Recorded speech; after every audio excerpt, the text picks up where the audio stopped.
Hello, my name is Peter Norman. I am the apolitical candidate for Newbury. And the reason I'm standing is because I do not believe that the current political debate is covering the really big issues. Today is Earth Day, and yet we are hearing nothing about climate change, probably the most important issue of our time. So this is a letter to all our children. I have a confession to make, and with that confession, an apology. An apology to you, my children, your children, and if we get there, their children. The problem is, I'm an addict, and I have been for the best part of my life. My addiction is fossil fuels, and like all addicts, I'm consuming regardless of the consequences it has on you or on future generations. I know it cannot go on forever, but the stuff is so cheap it's proving really hard to kick the habit.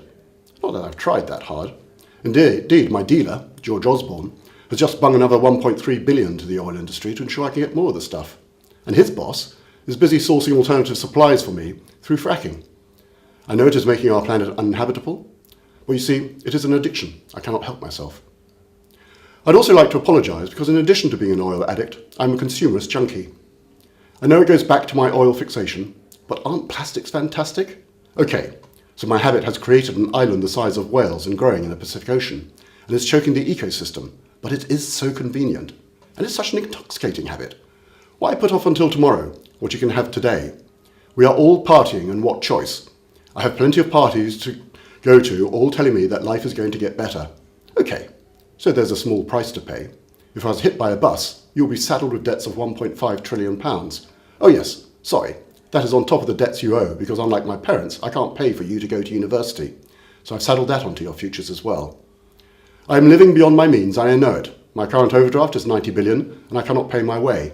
I buy more than I sell by some 94 billion. But you see, it is an addiction. I can't help myself, and it is resulting in some pretty poor life choices. I smoke, eat, and drink too much, and my oil fixation means I also drive too fast. Well, these lifestyle choices don't do any real harm. After all, I can call on the NHS any time. Except, I am putting such a demand on the health services that they can't really cope. We can't really afford it either. There is a 30 billion hole opening up, but it's okay. My party friends tell me they can fix it. I know I was brought up with farming folk who taught me to care for the land and leave it in a better state for future generations to enjoy. And I know my oil fixation is warming the planet, creating water shortages with less land being sustainable for growth.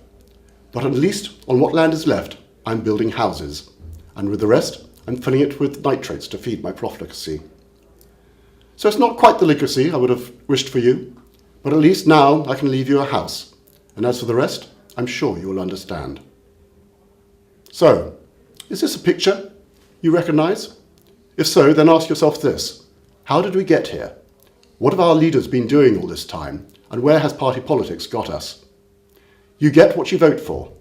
If you are happy with the same old, then put your cross by any one of the candidates standing beside me in this election, and you might as well do it blindfolded, as it really doesn't make much difference where you put your cross.